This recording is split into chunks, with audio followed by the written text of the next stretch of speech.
13 साल की बच्ची का 32 लोगों ने बलात्कार किया। ये लाइन सुनकर जितना आपको झटका लगा है उससे ज़्यादा झटका मुझे एक खबर बताने में लग रहा है। सोचिए, रूह कांपने लगती है जब इस खबर के बारे में जितना सोचते हैं, जितना महसूस करते हैं और उस बच्ची पर क्या गुजरी होगी जिसने प्रताड़नाएं झेली। लेकिन चारों तरफ चुप्पी है, चारों तरफ सन्नाटा है। इस देश की महिला सांसद, सोचिए, किसी के मुंह से एक शब्द नहीं निकल रहा।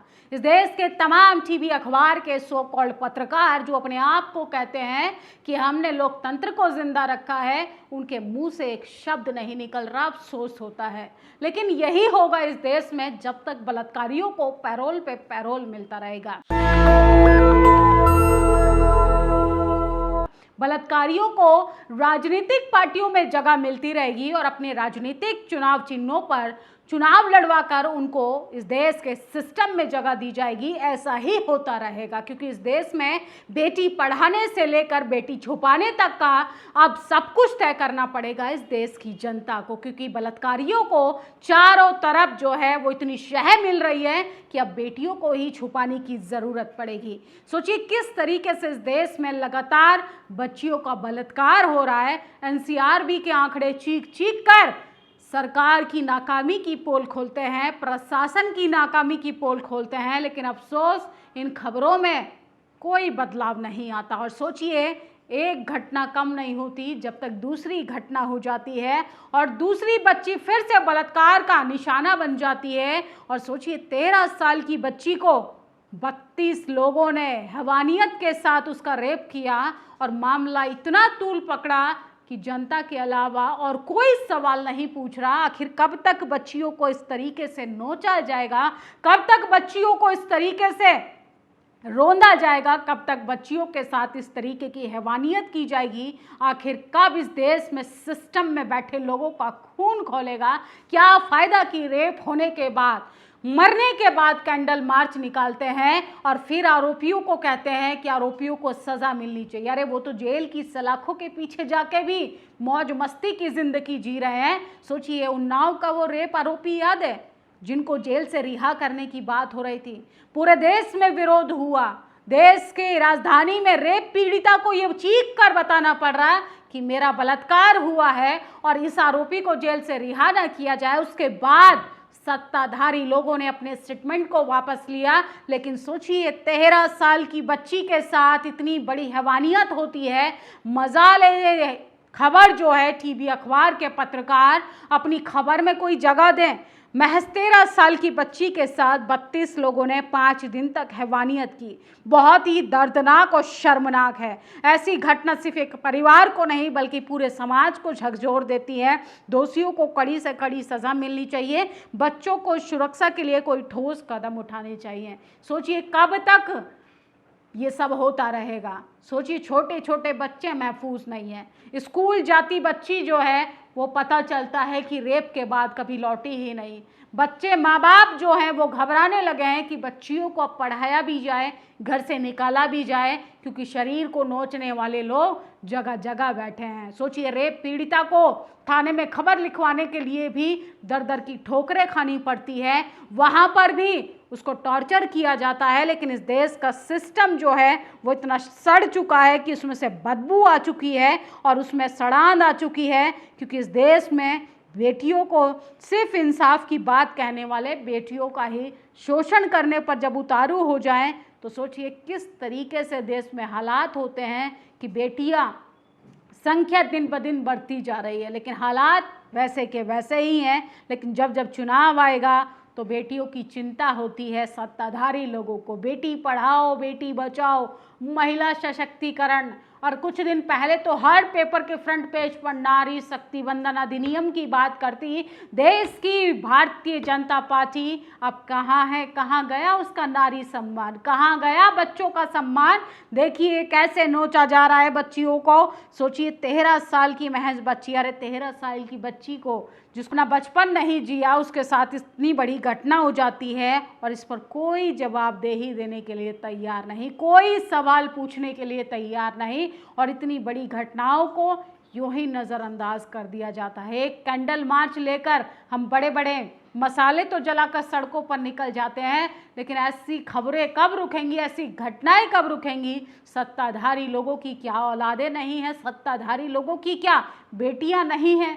सोचिए, जितना बड़ा मंचों से बड़े बड़े होर्डिंग बैनरों के साथ बेटी पढ़ाओ का नारा देते हो, कभी बेटियों को बचाने के लिए कड़ा एक्शन भी ले लिए होते तो आज 13 साल की बच्ची के साथ 32 लोग हैवानियत नहीं करते। ऐसा इसलिए होता है क्योंकि उन्हें अच्छे से पता है कि हम बलात्कार कर जाएंगे, जेल की सलाखों के पीछे भी हमारी खातिरदारी होगी, और जब हम जेल से रिहा होके आएंगे तो हमें मिठाइयाँ खिलाई जाएंगी, हमें माला पहनाई जाएगी। सोचिए, बिल्किस बानो के आरोपियों के साथ क्या हुआ था? स्वागत हो रहा था, ग्रैंड वेलकम हो रही थी, लेकिन वही जानता है जिस पर गुजरी होती है। 13 साल की बच्ची के बारे में जरा सोच कर देखिए, कहीं वो बच्ची आपकी होती, कहीं वो बच्ची की जगह आपका खुद का बच्चा होता तो क्या हालात होते इस देश का। ये सोचकर कब तक शांत बैठे रहेंगे कि अरे हमारी बच्ची का थोड़ी बलात्कार हुआ है? क्योंकि इस देश में सड़ा हुआ सिस्टम जो है वो तभी आवाज़ उठाता है जब उसकी खुद की बारी होती है। अगर हम ऐसे ही हालातों को देखकर चुप रहे तो वो दिन दूर नहीं कि घर से खींच कर बच्चियों को लेकर जाया जाएगा और उनका सामूहिक बलात्कार किया जाएगा। तो सोचिए किस तरीके से बच्चियों का हालात जो है वो इतने बदतर हो चुके हैं कि अब बच्चियां सुरक्षित नहीं हैं। जौनपुर में युवती को 3 हिस्सों में काटकर फेंकने वाला आरोपी गिरफ्तार हो गया है। और सोचिए, बच्चियों को धड़ल्ले से जो है वो काटा जा रहा है, पीटा जा रहा है। फ़र्क सिर्फ उतना है कि उन्होंने किसी के साथ उसकी चैट पकड़ ली थी। सोचिए, तो ये हालात हैं। चैट देखकर गुस्से में युवक ने अपनी ही गर्लफ्रेंड की कर दी हत्या। तो सबके इतने टुकड़े कर दिए कि अब सबको पहचानना भी मुश्किल हो गया है। तो अपराधियों की हिम्मत इतनी बढ़ गई है कि लगातार जो है अपराधियों का मनोबल बढ़ता जा रहा है और अपराध वैसे के वैसे ही हैं। बारुईपुर में 12 साल की बच्ची रिम्मी खातून के साथ गैंगरेप और निर्मम हत्या बर्दाश्त के काबिल नहीं। दोस्त के बर्थडे पर गिफ्ट खरीदने गई बच्ची का अपहरण कर लिया गया, रेप किया गया, मारकर बोरे में बंद कर तालाब में फेंक दिया। इलाके में भारी गुस्सा प्रदर्शन के बाद आरोपी की लिंचिंग शुरू हो गई। पुलिस ने 3 से 4 आरोपियों को गिरफ्तार कर लिया गया, लेकिन असली गुनाहगार अभी भी फरार है। मुख्य आरोपी आनंद सरदार, प्रभाव मंडल, दिवाकर सरदार। सोचिए, ये वेस्ट बंगाल की खबर है।